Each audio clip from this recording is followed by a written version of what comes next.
2026 সালেই এই জাতকের অর্থ উন্নতি হতে যাচ্ছে। হাতে এমন কিছু সিম্বল রয়েছে যে সিম্বলগুলি 2026 সালে এই জাতকের অ্যাক্টিভেট হবে এবং এই জাতকের যা উপার্জন সেই উপার্জন অনেকাংশে বৃদ্ধি পেয়ে যাবে। নমস্কার, আরও একটি নতুন ভিডিওয় আপনাদের স্বাগত জানাই। আমি শ্রী বিশ্বজিৎ। যারা ভিডিওটি দেখতে শুরু করছেন সম্পূর্ণ ভিডিওটি দেখবেন এবং নিজের হাতের সাথে মেলাতে থাকবেন।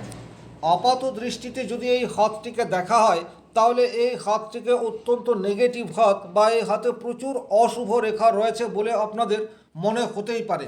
সেই অর্থে জীবনে কিছুই করতে পারবে না এইরূপ আপনাদের অনেকের মনে হতে পারে, কিন্তু হস্তরেখা বিচার অত্যন্ত জটিল, পুষ্টি বিচার অপেক্ষা অনেক বেশি কঠিন। প্রত্যেকটি রেখা, গ্রহ পর্ব, হাতের কালার, হাতের আকৃতি, এই সমস্ত বিষয়কে খুব খুঁটিয়ে দেখার পর সঠিক প্রেডিকশন করা সম্ভবপর হয়। তাই মনোযোগ সহকারে ভিডিওটি দেখবেন, সেক্ষেত্রে আপনি নিজেই বুঝতে পারবেন 2026 সালে আপনার আর্থিক সৌভাগ্য বৃদ্ধি হওয়ার কতটা সম্ভাবনা রয়েছে। চলে আসছে মূল আলোচনায়। সবচেয়ে প্রথমেই দেখুন, হাতটা একটু লম্বা প্রকৃতির, অর্থাৎ আয়তাকৃতি হাত বলা যেতে পারে। স্বাভাবিক অর্থে হাতটা যদি একটু লম্বা প্রকৃতির হয় সেটা কিন্তু মাইন্ড গেম এই বিষয়টিকে ইন্ডিকেট করে, অর্থাৎ থিঙ্কিং এবিলিটি, পরিকল্পনা করা, এই সমস্ত কাজে এদের দক্ষতা দেখতে পাওয়া যায়। কায়িক পরিশ্রম তুলনামূলকভাবে একটু কম করতেই এরা পছন্দ করে। হাতের কালার যদি দেখা যায়, লালিমা আভাযুক্ত হাতের কালার রয়েছে, অর্থাৎ ভরপুর এনার্জেটিক, শারীরিক সক্ষমতা পর্যাপ্ত মাত্রায় রয়েছে, এই বিষয়টি ইন্ডিকেট করছে। এখন মূল যে বিষয় সেটি হচ্ছে গ্রহ পর্ব এবং রেখার বৈচিত্র্য। এখানেই লুকিয়ে রয়েছে 2026 সালে এই জাতকের জীবনে প্রভূত উন্নতি সেটা কেন আসবে। তার আগে বলে রাখি, এই জাতকের বর্তমান বয়স হচ্ছে 34। এই জাতকের যদি আপনারা দেবগুরু বৃহস্পতির ক্ষেত্রটিকে দেখেন, অত্যন্ত পজিটিভ হয়ে রয়েছে দেবগুরু বৃহস্পতি, এবং এখানে একটি বিষ্ণু সিম্বল, এই ব্যাপারটিও কিন্তু হাতের মধ্যে প্রমিনেন্ট তৈরি হয়ে রয়েছে।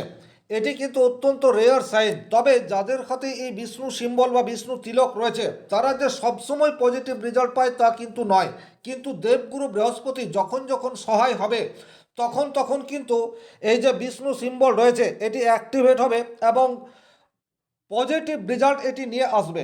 আপনারা প্রত্যেকেই জানেন দেবগুরু বৃহস্পতিকে অর্থকারক গ্রহ বলা যেতে পারে। তাহলে এখানে কেন 2026 সালে জাতকের জীবনে প্রভূত উন্নতি হবে, তার একটা কারণ হচ্ছে 2026 সালের মে মাসের পর থেকে দেবগুরু বৃহস্পতি কর্কট রাশিতে অবস্থান করবে। কর্কট রাশি হচ্ছে দেবগুরু বৃহস্পতির উচ্চক্ষেত্র বা এক্সল্টেড, যেখানে দেবগুরু বৃহস্পতি তার ম্যাক্সিমাম রেজাল্ট এটা দিয়ে থাকে। এবারে যাদের যাদের হাতের মধ্যে বৃহস্পতির ক্ষেত্র শুভভাবে রয়েছে তারা কিন্তু 2026 সালে কিস্তিমাত করবে, এ বিষয়ে কোনো ডাউট নেই। বৃহস্পতির ক্ষেত্রে যদি ক্রস থাকে সেক্ষেত্রে লাইফ পার্টনারের দিক থেকে প্রভূত উন্নতি করার জায়গা সেটি তৈরি হয়ে যাবে। বৃহস্পতির ক্ষেত্রে যদি এই ধরনের একটি ত্রিভুজ চিহ্ন তৈরি হয়ে যায় সেক্ষেত্রে কিন্তু 2026 সালে আপনার সেভিংস এটা বাড়বে। বৃহস্পতির ক্ষেত্রে যদি এই ধরনের একটি চতুষ্কোণ তৈরি হয়ে যায় সেক্ষেত্রে আপনি যে সমস্যার মধ্যে এখন রয়েছেন সেই সমস্যার থেকে ওভারকাম করতে পারবেন, এ বিষয়ে কোনো ডাউট নেই। এই সমস্ত বিষয় নিয়ে পূর্ণাঙ্গ ভিডিও এই চ্যানেলে আছে, আপনারা চাইলে দেখতে পারেন। তাহলে এখানে এই যে হাতটিতে বিষ্ণু তিলক বা বিষ্ণু সিম্বল তৈরি হয়ে রয়েছে এটি কিন্তু এই জাতককে পর্যাপ্ত পজিটিভ রেজাল্ট দেবে, এ বিষয়ে কোনোরূপ ডাউট নেই। তাহলে এটা একটা সাইন। দ্বিতীয় যে সাইন এই হাতটার মধ্যে অত্যন্ত প্রমিনেন্টলি দেখতে পাওয়া যাচ্ছে সেই সাইনটি রয়েছে সানলাইনের ক্ষেত্রে। আপনারা একটু ভালোভাবে পর্যবেক্ষণ করলেই দেখতে পাবেন এখানে প্রমিনেন্ট একটি এই ধরনের সানলাইন দেখতে পাওয়া যাচ্ছে, যে সানলাইনটি হৃদয় রেখাকে স্পর্শ করে নেই, সামান্য গ্যাপ আছে। প্রকৃত অর্থে এই ধরনের সানলাইন যখন আপনি কোনো কাজ করবেন তখন আপনাকে আপনার কর্মক্ষেত্রে বস এই বিষয়টি প্রদান করতে সহায়তা করবে। অর্থাৎ আপনি যদি বেকার হয়ে বসে থাকেন সেক্ষেত্রে কিন্তু এটি আপনার আত্মসম্মান এই বিষয়টিকে ইনক্রিজ করার চেষ্টা করবে। বাট যখন আপনি কর্মের মধ্যে প্রবেশ করবেন তখন কিন্তু এই সানলাইন আপনাকে কর্মক্ষেত্রে পজিটিভ রেজাল্ট দেবে। কর্মক্ষেত্রে আপনার দক্ষতা, আপনার স্কিল সেটা ডেভেলপ করতে সাহায্য করবে এবং এই সমস্ত গুণাবলী যখন ডেভেলপ হবে তখন কিন্তু অর্থ সেটি আপনার অধিক মাত্রায় উপার্জন হবে, এ বিষয়ে কোনোরূপ ডাউট নেই। তাহলে এখানে প্রমিনেন্ট একটি সানলাইন দেখতে পাওয়া যাচ্ছে। তবে এখানে একটা কথা বলে রাখবো, জল তত্ত্বের হাতে সানলাইন খুব একটা স্ট্রং রেজাল্ট দিতে পারে না। অর্থাৎ যাদের হাতে প্রচুর মাত্রায় রেখা রয়েছে, অর্থাৎ আপনারা হাতটা দেখলেই দেখতে পাবেন যে হাতে অসংখ্য রেখা রয়েছে, তাদের হাতে সানলাইন যতই স্ট্রং থাক 100% পজিটিভ রেজাল্ট সেটা দিতে পারে না। বাট এই হাতটিও জল শ্রেণীর হাত বা জল তত্ত্বের হাত, কিন্তু এখানে সানলাইন বেশ প্রমিনেন্ট রয়েছে। সুতরাং জাতককে 100% রেজাল্ট না দিলেও অন্ততপক্ষে 75% পজিটিভ রেজাল্ট দেওয়ার চেষ্টা সেটি সানলাইন থেকে দেখতে পাওয়া যায়। এবারে আমরা বুধের ক্ষেত্রটিকে যদি একটু ভালোভাবে পর্যবেক্ষণ করি, বুধ হচ্ছে বাক্যের কারকগ্রহ, ব্যবসার কারকগ্রহ। জাতকের বুধের ক্ষেত্রটি অত্যন্ত প্রমিনেন্ট রয়েছে এবং বুধ ক্ষেত্রে হালকা এই ধরনের রেখা আপনারা দেখতে পাচ্ছেন। বুধ ক্ষেত্রে এই ধরনের হালকা রেখা যখনই তৈরি হবে তখন কিন্তু জাতকের মধ্যে ব্যবসা করার প্রবণতা সেটা তৈরি হবে। এটা যদি জাতিকার হাতে বা মহিলার হাতে থাকে সেক্ষেত্রেও কিন্তু বিজনেস করার দিকে প্রবাবিলিটি এটা থাকবে। সুতরাং এখানে বুধ পর্বে ছোট্ট একটি হালকা রেখা দেখতে পাওয়া যাচ্ছে। ব্যবসা করার পরিকল্পনা এই জাতকের মধ্যে বুস্ট হচ্ছে, এ বিষয়ে কোনো ডাউট নেই। এবারে যদি আমরা মঙ্গল ক্ষেত্রটিকে দেখি, দেখুন মঙ্গল ক্ষেত্রে এখানে কিন্তু বিশেষ সাইন রয়েছে। এই জায়গাটি হচ্ছে মঙ্গলের ক্ষেত্র। মঙ্গলের ক্ষেত্রে আপনারা দেখতে পাচ্ছেন প্রমিনেন্ট একটি ফিশ সিম্বল, যেটা রেয়ার থেকে রেয়ারতম বলা যেতে পারে। মাত্র 2% বা 3% মানুষের হাতে মঙ্গলের ক্ষেত্রে এই ধরনের একটি রেয়ার ফিশ সিম্বল দেখতে পাওয়া যায়। জুম করলে আপনারাও কিন্তু বিষয়টি পরিষ্কার বুঝতে পারবেন, একটু ভালোভাবে দেখলেই বুঝবেন। এই জায়গাটিকে আপনাদেরকে দেখতে হবে। এখান থেকে একটা সাইন এভাবে গেছে এবং এই জায়গা থেকে ঘুরে এইভাবে এসছে। একদম প্রমিনেন্ট ফিশ সিম্বল বলতে যেটা বোঝায় সেটা কিন্তু মঙ্গলের ক্ষেত্রে এই খাতটিতে তৈরি হয়ে রয়েছে। এখন মঙ্গলকে গ্রহদের সেনাপতি বলা হয়। সেনাপতির কাজ হচ্ছে লড়াই করা, যুদ্ধ করা। যখনই মঙ্গলের ক্ষেত্রে এই ধরনের একটি প্রমিনেন্ট সিম্বল তৈরি হবে তখন কিন্তু ভূমি, ল্যান্ড, প্রপার্টি এই সমস্ত জায়গা থেকে প্রচুর অর্থ উপার্জনের সুযোগ চলে আসবে। বাহনের কারক গ্রহ হচ্ছে মঙ্গল, ভূমির কারক গ্রহ হচ্ছে মঙ্গল। সুতরাং এই জাতকের প্রপার্টি ক্রয় করার সম্ভাবনা বা প্রপার্টি ইনক্রিজ হওয়ার জায়গা সেটি কিন্তু 2026 সালে ডেফিনেটলি দেখতে পাওয়া যায়। এরপর আপনারা যদি চন্দ্রক্ষেত্রে চলে আসেন, দেখুন চন্দ্রক্ষেত্রটিকেও কিন্তু খুব ভালোভাবে পর্যবেক্ষণ করতে হবে। এই জায়গাতে আপনাদের মনে হতে পারে অসংখ্য রেখা হিজিবিজিভাবে রয়েছে, সুতরাং রেখাগুলি নেগেটিভ, কিন্তু খুব ভালোভাবে আপনাদেরকে লক্ষ্য করতে হবে। সেক্ষেত্রেই কিন্তু বুঝতে পারবেন চন্দ্রক্ষেত্র কিন্তু অশুভ নয়। প্রথমত হচ্ছে এই যে রেখাটি দেখতে পাওয়া যাচ্ছে, এই রেখাটিকে ভ্রমণ রেখা বলা যেতে পারে। মঙ্গলের ক্ষেত্রে আমরা প্রকৃত অর্থে একটি ফিশ সিম্বল দেখতে পাচ্ছি, যেটা বাহন এবং প্রপার্টি এই দুটো বিষয়কেই ইন্ডিকেট করে থাকে। এবং এখানে চন্দ্র পর্বতে একটি